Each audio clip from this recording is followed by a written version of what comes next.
Okay, first, click nyo yung link. Pagka-click ng link, lalabas tong BBBIS na to.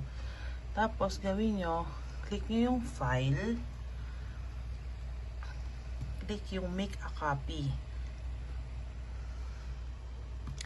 Tapos, lalabas na yan dyan. Tapos, ito,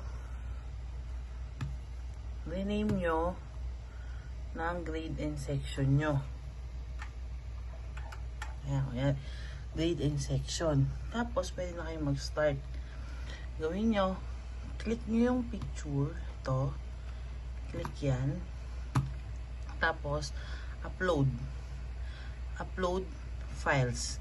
I-click nyo yung picture na ilalagay nyo. Halimbawa, ito.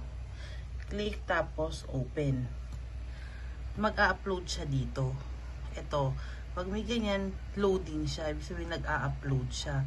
Pag nawala na yan, pwede mo na yung i-click yung picture, mapupunta siya dito. Pag napunta na dyan, click mo yung picture, drag mo sa box. Pumasok na siya sa loob ng box.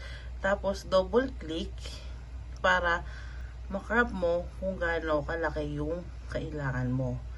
Pag nakuha mo na yung size na kailangan mo, click done. Pag na-click mo na yung done, click BG remover para matanggal yung background. Pwede rin mag-upload galing dun sa phone ninyo kung sa phone kayo gagawa ng Canva.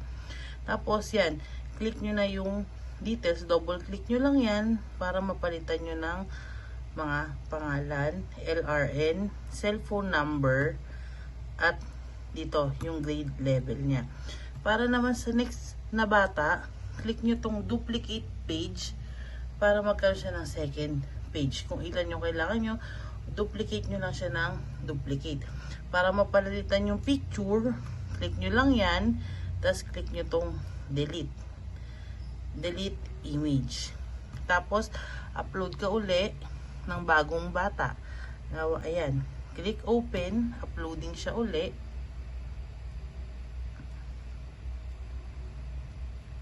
Ayan. Pag nandyan na siya, kiklik mo lang siya para mapunta dito. Diba? Ayan. Nandyan na siya. Click mo lang. Drag mo uli doon sa box. Tapos, ayan. Crop mo kung gaano kalaki yung kailangan mo. Tapos, done. BG remover. Para matanggal yung background. Ayan.